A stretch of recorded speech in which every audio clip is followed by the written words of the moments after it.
Femi, I want to ask before I come back to Kayode. I want to ask. Yeah. Um, we spoke last week about the kind of credits given to session men, people who are part of producing the artist. Everybody knows Michael Jackson is the lead act.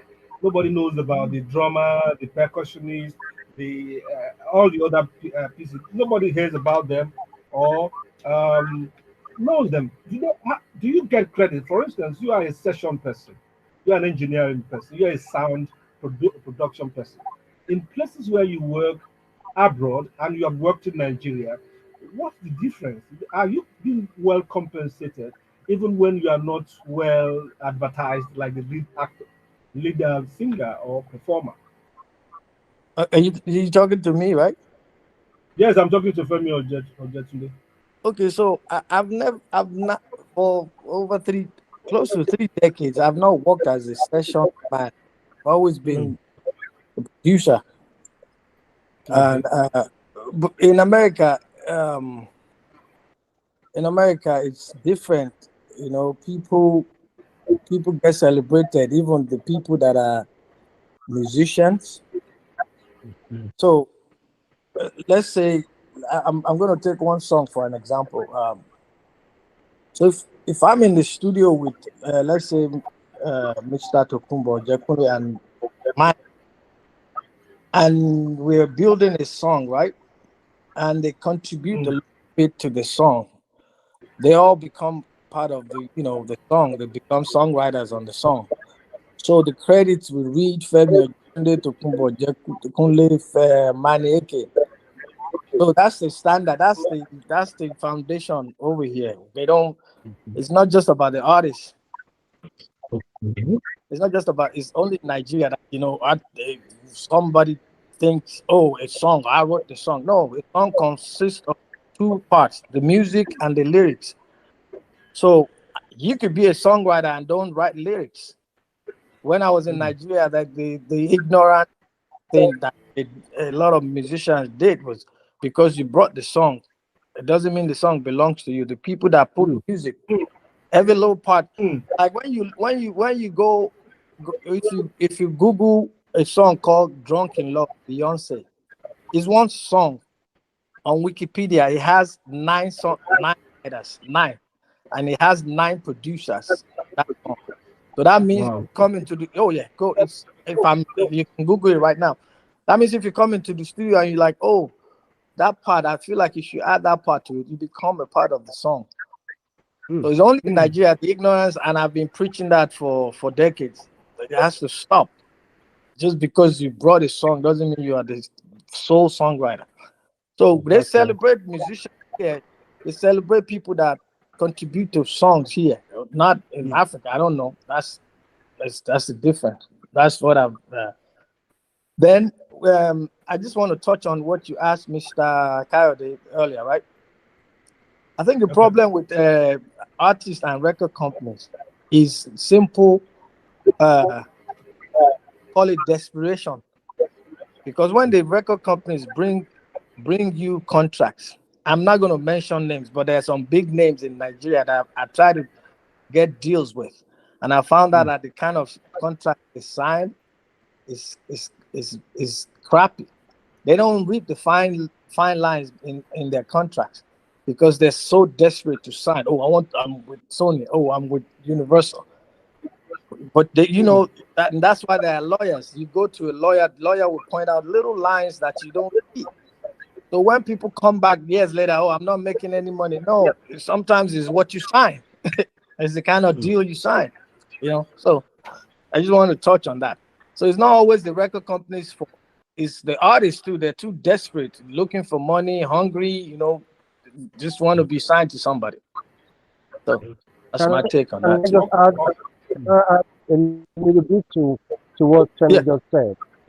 yeah. Yeah. okay. And I go back to what I talked about when I wrote a song called Let's Play, which was signed to, first of all, it was signed to Big Orange. Big Orange signed the record to Polydor. Polydor, in the end, terminated the contract between them and Big Orange. So Mm. the whole contract was in limbo, because Big Orange was the original record label. They were independent record label. They put out the record.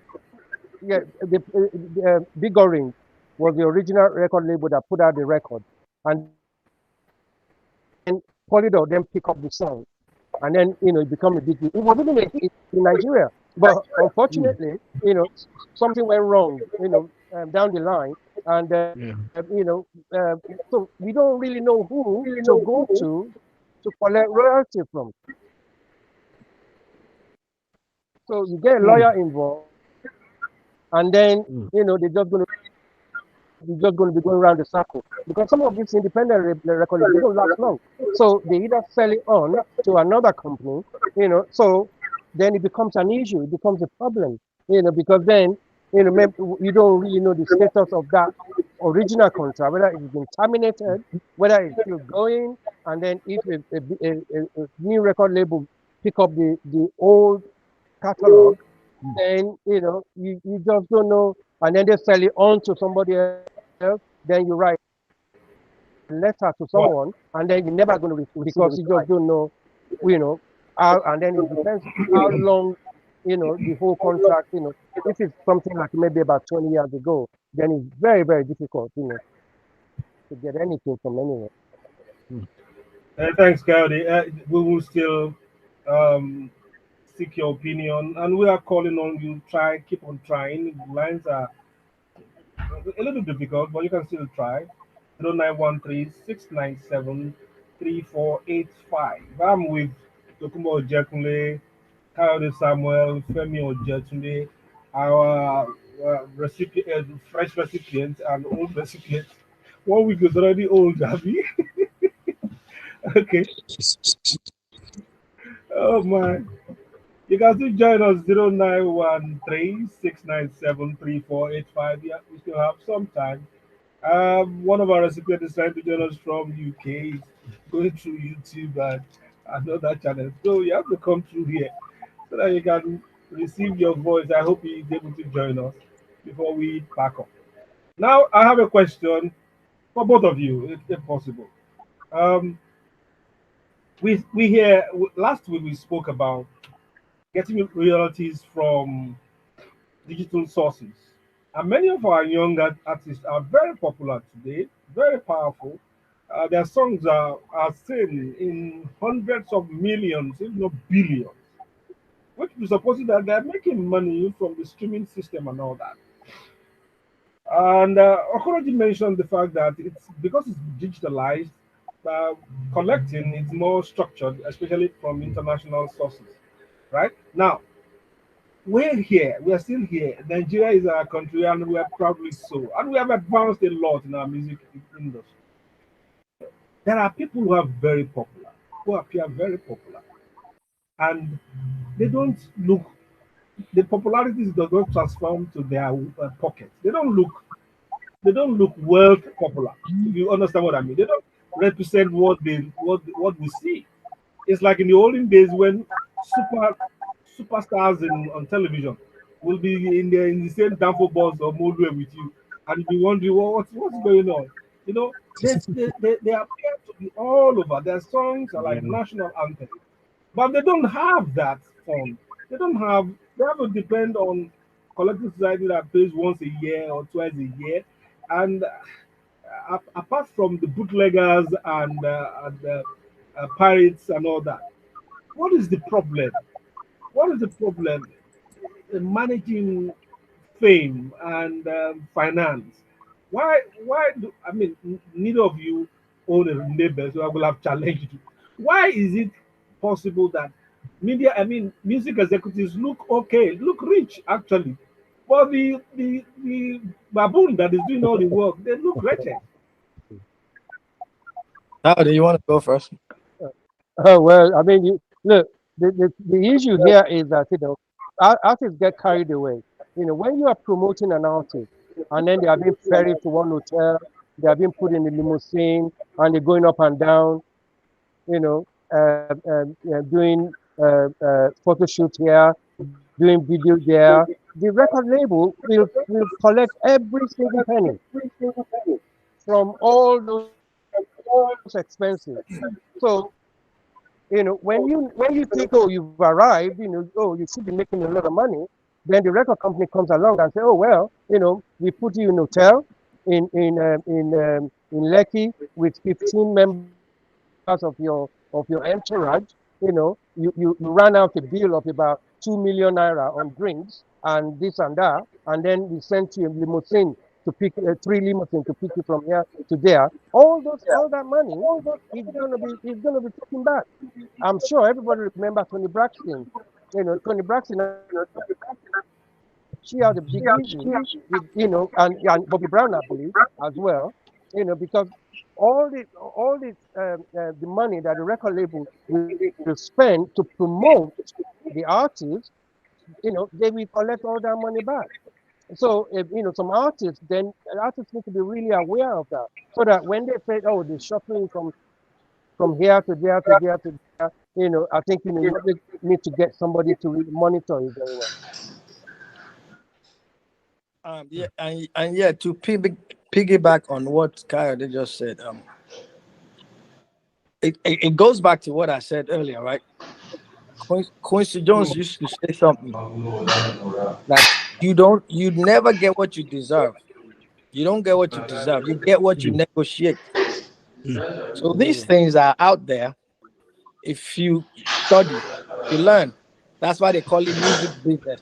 Even me, I was guilty of that. When I got to America, I did a lot of music. I didn't do the business part.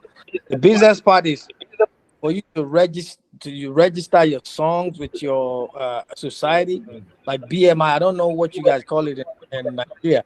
BMI, ASCAP, CSAC. When you register your songs, they will collect your royalties for you. You don't have to deal with the record company. I'm talking about the publishing side. So it's not just about doing songs, and nobody will give you what you don't ask for. The money will be sitting in some bank account for decades, accruing interest, and people are making money off the interest. So you get what you negotiate, not what you deserve. So I always tell people, now when you are doing a song, make sure you register, get your percentage, get your society, register with your society so they can go after your royalty. That's the only reason I see, why people don't, like I said, I was guilty of that for years until I started doing music business, the business of music. A lot of us, we just get in the studio, we do good songs, we don't do the business, and you don't make any money. Yeah, you were doing show without the business. Yes. Okay. Yes. Okay, let me pinch you a little, Femi. When you were in Nigeria, you worked on, I think you worked on Michael Cree, or is it Black? Michael Cree. You worked on you worked on Fever or something. No, I worked on okay, Crack. so I produced Crack. Cracks, okay. Yeah, that was the second one. Cracks, okay. Yeah. Now Cracks was, Michael Cree was on the stable of Sony Music. Yes. And Sony Music has international affiliation. Yes. Now, years after you have left, nobody can sue you now. You are far away from them. Do they have, because they were like the cowboys of Nigerian music industry in terms of music business being done properly and all that, telling us this is how it's done in abroad and all that, and they have a US background, Sony International and all that. From what you have seen, were you well compensated? Were you happy with what you did, with what you got from them, from Cracks? I didn't know. That's the whole point. Listen, that's why I say I was guilty too. When I was in Nigeria, everything we did in Nigeria was backwards. Everything, like from top to bottom. Everything was backwards. I didn't understand it. I didn't know it. Michael Cree's album, I'm supposed to be getting royalties from Michael Cree's album till today. So let me tell you something. The first few albums I did in America, E40, Tupac, CeeLo, I still get paid till today, royalties every year. When I look at my publishing statement, I see Tupac, the stuff I did with Tupac, with E40, TQ, all of them. I still get paid till today, since 94, 95. So the setup, what we don't have in Nigeria is the structure. We don't have that structure. So even if they paid me $1 million, $1 million naira, then it wouldn't amount to what I could have done over the years. There was no structure then. Now looking back, there was no music business. There was just music, and the other people were just doing business. Just catching fun. Yes. Yes. I understand. Even Michael Chris complaining today. No, how much less the producer? Uncle Fem, let me tell you something. Michael Cree, with all what Michael Cree did in Nigeria, he should not work again. I'm telling you, if it was in this setup, I know artists that have not released one single album for over 25 years here. They are still eating. They go on tour every year. They make a lot of money because there's structure. We don't have structure in Nigeria. Forget all that. Even all these boys that you see now, all these Afrobeat artists that you see that come here, they sign with Universal, they sign with Empire, they sign with, it's all slave trade all over again, but it's financial this time. I'm telling you, because I've seen a lot of their contracts. It's Can I ask a question? Yes, sir. But what can we do? What can we do? It worries me. Okay, so the first thing is this, for me, and this is what I always say.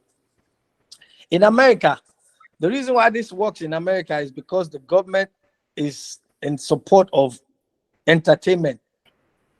You cannot use my song here for 2 seconds of anything if you don't get my signature. That's number one. Number two, our boys, I'm talking about all the ones on top that are coming here. They are selling Afro beats. They are selling African culture, but their mannerism is like Americans. You have to be dumb to think you can sell people their own culture.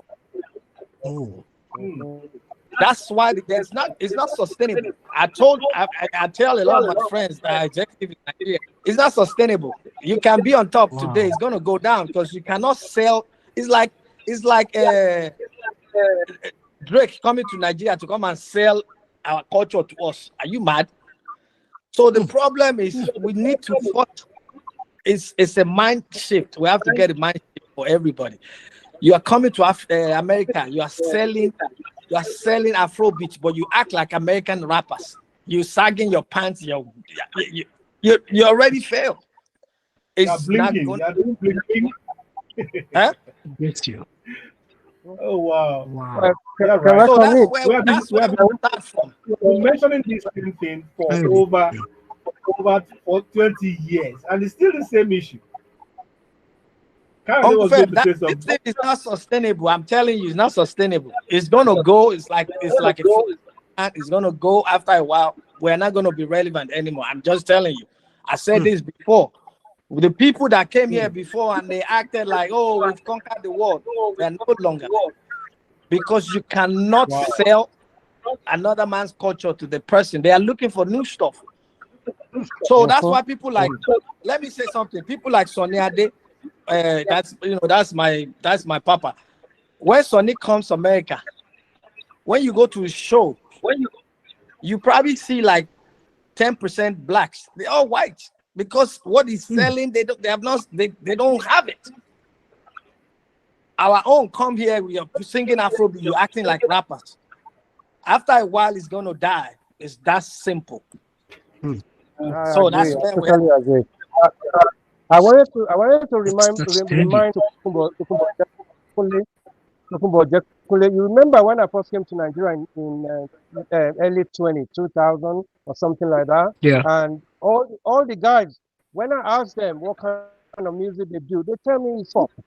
No one has ever told me they do Afrobeat. all they said to they I did was hip remember. hop. Yeah, but then it wasn't even hip hop, because like you correctly said, they are still trying to be American, and the industry around Yeah. that time, when we are really trying to put a spotlight onto Nigerian music, nobody was And interested in Nigerian music then. also Talking to about Cantal, buttress, everybody was Akamali, Senegal, yeah, Guinea, and very all that correct. area. Nobody wants to touch And Nigerian you music. know, I did a lot trying to sorry, send the Kay. music to them. Sorry, Yeah, Kay.